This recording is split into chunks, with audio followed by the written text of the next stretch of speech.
True Love, nice version of that, wasn't it? Jack Jones there, yes, it's lovely. I enjoyed that. Made a change from Bink, didn't it? Now look, if you're thinking of a nice book, if you've got anything military in you, or you know people that are military, can I recommend a book that I've had great pleasure of reading? It's called Canteen Army, the Naafi Story. We've got the author coming on in a few moments, but you wouldn't believe it with Naafi. We were just saying off air that the Naafi goes back really to the turn of the century. War, yes. Incredible. Yeah. And there was a tune. I used to play a tune at wedding receptions when the bride and groom left, without ever really appreciating what the words were. It was off to fight a war and all that sort. It was good for a wedding couple, but it was goodbye. And in this book, they did refer to them as goodbye trains, as people went to places like Victoria to wave the troops off. So let's have a bash at that, and in a moment, our special guest tonight. Brother Bertie went away to do his bit the other day. With a smile on his lips and his lieutenant pips upon his shoulder, bright and gay. As the train moved out, he said, "Remember me to all the birds." Then he wagged his paw and went away to war, shouting out these pathetic words. Goodbye, goodbye, oh, I'm a dear baby dear from your eye. Though it's hard to part, I know, I'll be sicker than death to go. Don't cry, don't sigh, there's a silver lining in the sky. Bonsoir, all things cheerio, chin chin, Naafi, toodaloo, goodbye. At the concert down at Kew, some convalescents dressed in blue. Had to hear Lady Lee, who had turned 83, sing all the old songs she knew. Then she made a speech and said, "I look upon you boys with pride, and for what you've done I'm going to kiss each one." Then they all grabbed their sticks and cried, "Goodbye, goodbye, oh, and a dear baby dear from your eye. Though it's hard to part, I know, I'll be sicker than death to go. Don't cry, don't sigh, there's a silver lining in the sky. Bonsoir, all things cheerio, chin chin, Naafi, toodaloo, goodbye." A tune from way back in the turn of the century, Goodbye, the original version, of course, that was popular around the 1990s. Became a bit of a silly thing to say, but a novelty hit. I mentioned a book. It's called The Canteen Army, the Naafi Story. The author, journalist and broadcaster, based in Cyprus. So it's nice to say hello to the island of sunshine. And Nathan Morley, good evening. Good evening, Pete. Good evening. Very nice to hear you. I'm fascinated by the mechanics of writing a book. As they say, there's a book in all of us. Can you tell us the mechanics of this one? Where did the idea come from? Because you think of the Naafi, it's been there all these years, and I'm sure you'll tell us exactly how long. But where did it come about? And how do you start off writing a book about this, what is a massive subject? Yeah, it's a really good question, and Thank you very much. I asked myself that when the problem with me is that I am a curious person. And I'm sure you're the same in many ways, and many of the listeners are. There are so many questions which aren't answered, and Wikipedia doesn't provide all the answers, and the local library doesn't. And with Naafi, because I was brought up in a military family. We moved about. We were in Germany. We were at the bases in Britain, and it just occurred to me a few years ago when they started closing Naafis down. I saw an article in the newspaper. I thought, what's the background to this organisation? And actually, there weren't that many answers. There was the odd article here and there. And anyway, the idea grew over a period of a few months. I thought it would be really interesting to write a story about this. To cut a long story short, the story is actually much bigger than I thought it was. And as you know, it stretched from pretty much the start of the First World War right the way to this day. So there was lots of material to use as well. thing is, when you think of military from donkey's years ago, they were talking about drunken sort of soldiers and whatever. This was sort of around the turn of the century. When did Naafi actually come in? Because reading your terrific book, you read about this organisation, that organisation taking it over and failing. Then there was a co-op, I understand, where it looked like it was going to be organised, and that fizzled out as well. So when can we actually date the real beginning of Naafi? 1921 is when the Naafi, as we know it, was established, and the man who did that was Winston Churchill, in fact, because he was at the time he was the minister responsible for the armed forces, and as you say, it was in the First World War, and prior to that, it was cobbled together by various organisations, and when the troops were demobbed in 1918. After the First World War, there was a huge occupation operation went on in Germany. The towns like Cologne were occupied by the British forces, and there was still a big military presence in the Empire. Remember, the Empire still existed. We had Gibraltar and India and Cyprus and lots of places. So they thought that it was about time they started providing the troops properly. So it all went back to 1921, and it's been pretty much stable since then. And of course, I said in the introduction to the programme, you think of Naafi as just being there, up come the shutters, cup of coffee, beans on toast, and that's it. But of course they were vast, and when we had the Great War, and they were sort of there in their early days, when it really got going, they employed thousands and thousands of people. And I mean, how big was it at the beginning? And where did they get the people from? Because I would have thought most people would have been in the services, or did they get called up? I mean, that's more a question for the Second World War, I would presume. Well, no, it really is actually quite interesting, because you're right. There are 2 points you make there, which are interesting, and I do cover in the book, actually. First of all, how large was it? It was enormous. We are talking about an organisation which was unheard of in size, from administration to supply to frontline canteens and restaurants and cafes and barrack shops. I mean, I'm guessing now, because I don't have the book in front of me, but I seem to recall at its height in the mid-40s, 1943, 44, I think there were 120,000 people on the payroll. Were they conscripted? Or I mean, makes you wonder. No. I mean, where did they get them from? Naafi was never conscripted. It was never compulsory. It was all voluntary and basic employment. But what the problem with Naafi had during the war is most of the able-bodied men and women, in some cases, went off to the services.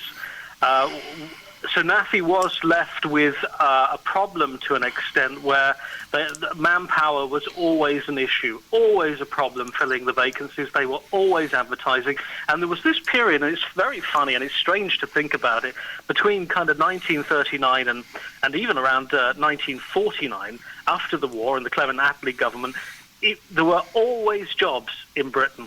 It was impossible not to find a job within a day.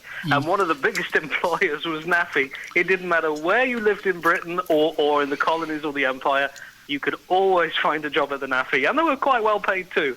So when we move forward to the Second World War, even though these people avoided, for whatever reason, being called up to the national services, there they are with Naafi. A lot of them volunteered for it, but with probably knowing that it had to go out abroad and stand shoulder to shoulder, as you claim in the book, with the fighting forces. So they were just as much at risk if they were on board a ship of a bomb hitting them or on the land in the trenches. And I should say, before we moved away from the First World War, there's something I've found fascinating, because we've had, of course, the remembrance about the Great War. And I should say I've got Joan here with me as well, so if you suddenly think my voice has changed, Joan's here as well. Hello, Joan. Hiya. There's a couple of points that really jumped out in your book. One, going back just prior to the Naafi coming in, we always hear about the troops in the trenches, and we think, oh, they're there, how horrible it must have been. But as you point out in your book, it's not generally known. They weren't always in the trenches, a lot of them. They did have recreational, they were taken away from the front line. And another bit that jumps out in your book was a certain Jack Cohen, who who founded Tesco's, but he was lurking around, wasn't he, in those days? Yeah, actually, that's really interesting to hear you say that. I'm glad you picked up on it, because it was something when, we are sold a certain narrative in Britain about this is how World War I was, and this is how World War II was, and this was trench life, and that's it. It's a very simplistic, one-sided page we get. And the reality of it is, as you just mentioned there, and it's pointed out a little bit in the book, they weren't in the trenches. They did enjoy a life behind the lines and recreation, and they could go home for leave, and they could go, off on holiday as well. Then you mentioned Jack Cohen. Jack Cohen comes along in 1918 when the folks were being demobbed, and they used to get, I think it was £30 demob money, which in those days was a huge amount. Enormous amount. Jack Cohen went over to Hoxton Market in London, and Naafi were getting rid of all of their gear, all of this surplus stock they'd got. The war was over. They didn't need all of this stuff for the front lines anymore. So they were selling crate loads of everything from brown sauce to butter. And he basically went with a couple of quid, bought a barrow load, and started selling it on Hoxton Market. Before you know it, he's there again the next day buying more because it's selling like hotcakes. Jack Cohen, of course, as you know, Pete, becomes the man who creates Tesco, which is still with us. It's an incredible story, isn't it? I was amazed at it.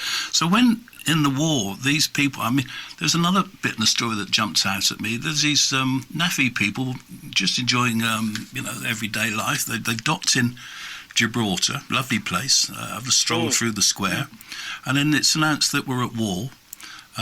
This is way after, this is in the 80s, and suddenly they've got to get all loaded up, and they go off, but they're then, this is in later years, they're then recruited into, I believe, the Navy, if they're on board ship, where they had to wear a uniform. Were they really then just treated as sailors? Could they say, look, we're not happy with this, we want to go home. Can you get us home? We're not Navy, we're not conscripts or anything like that. Well, I was wondering. They were, they were given an option. You're talking about the Falklands conflict, I think. Yeah. And there is an interview with one of the with a veteran in the book I did, who actually was in that situation, and they got to Ascension Island, which is around 1,000 kilometres north of the Falklands, and the captain said, look, boys, this is it. Do you want to come with us or not? If you want to get on a transporter plane back home, you can. And I don't think many Naafi people ever did that, whether they were in Dunkirk or Tobruk or wherever it was. They never really did that. They kind of stood shoulder to shoulder.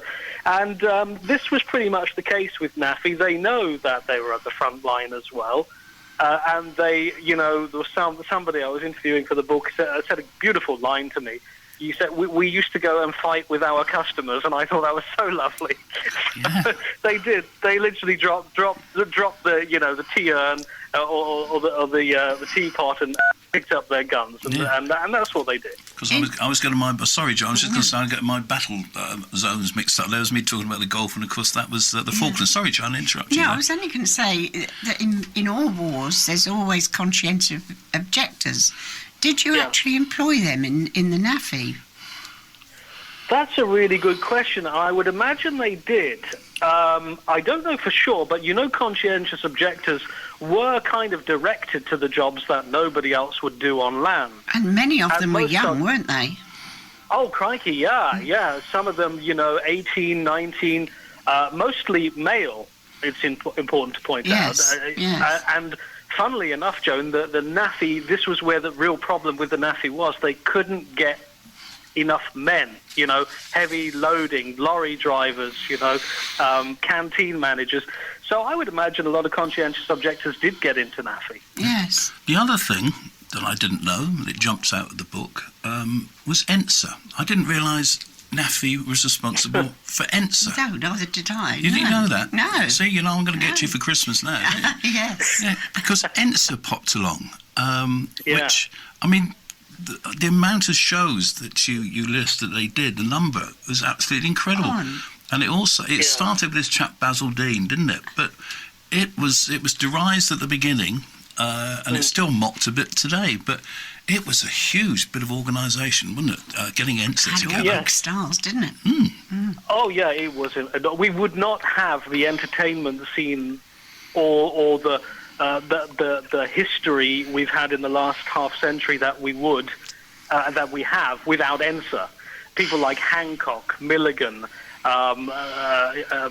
all came through ENSA. Frankie Howard, the whole Carry On team, writers, musicians. And in the book, I mean, I mentioned a few of them, people like Tommy Cooper, who actually, got his, but basically made up his act whilst performing in Naafi Canteens. And then, of course, there was other stars who came a little bit later on. John Barry, the great composer, used to practice in a Naafi canteen about 2 miles from where I'm talking to you from when he was doing his national service. Yeah, I mean, if we didn't have ENSA, I think it would have been a very, very dull post-war period, because all of these young guys got to tread the boards, got to learn how to write scripts, how to sing, how to dance, and it just gave us so many stars. And when we think of it's politically incorrect now to ever repeat them on TV, but in Our Folk Mum, they used to come on stage singing this song. I didn't realise once again until I read your book that ENSA always started their shows with a song, and it was the same song. Yeah, that's right. This became almost kind of the ENSA package, was to do the song at the start and also at the end, and the shows had a certain length as well, Pete. They wouldn't ever go on for more than 55 minutes, and then there would be a second performance because a lot of the guys had to be on duty. So there was a very strict set of rules, and generally ENSA became known for many people as being a bit naff. Yeah. But of course, there wasn't much else. Well, I'll tell you what, it was such a nice tune. Let's have a little listen. Bear with us. Oh yes. Oh great.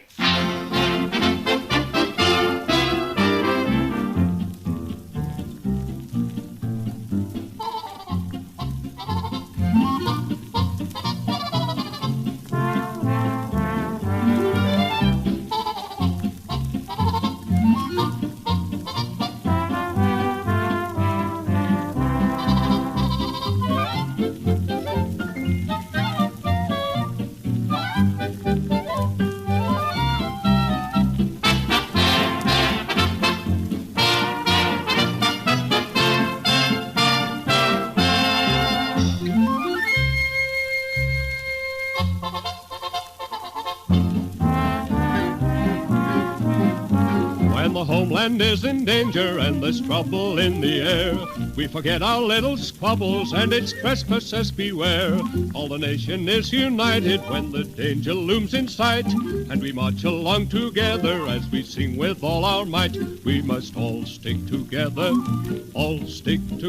and the clouds will soon roll by. We must all stick together, never mind the old school tie. United we shall stand, whatever may befall, the richest in the land, the poorest of us all. We must all stick together, birds of a feather, and the clouds will soon roll by. They got the theme tune, if you like, to ENSA a little bit. It sounded like a scene from Dad's Army, that, didn't it? Yeah. But so we're all running through the field. That was brilliant. Great old tune. That was fantastic. I'll tell you one thing again in the book, were the special little tricks they got up to in the canteens with Naafi.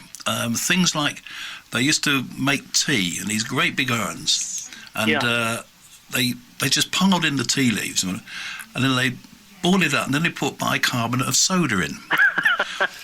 And then, after mixing it together, they then dilute it and pour it out as tea. Great trick, that. And then they did toasted spam, dried eggs, they used to have, and they used to get stale bread dipped in water, and then they baked it again. Yes. Incredible little tricks like that they used to do, wasn't it? Yeah, reconstituted egg, I think they called it. It was revolting. This powdered food was incredible. Yeah. And they powdered everything. Soups, eggs, milk, you name it. And most of it, came from Canada and the United States. and you could get from one teaspoon 10 eggs. Yeah. Which was pretty good. Yes, didn't taste very good though. No, it didn't. It tasted awful. It was very rubbery.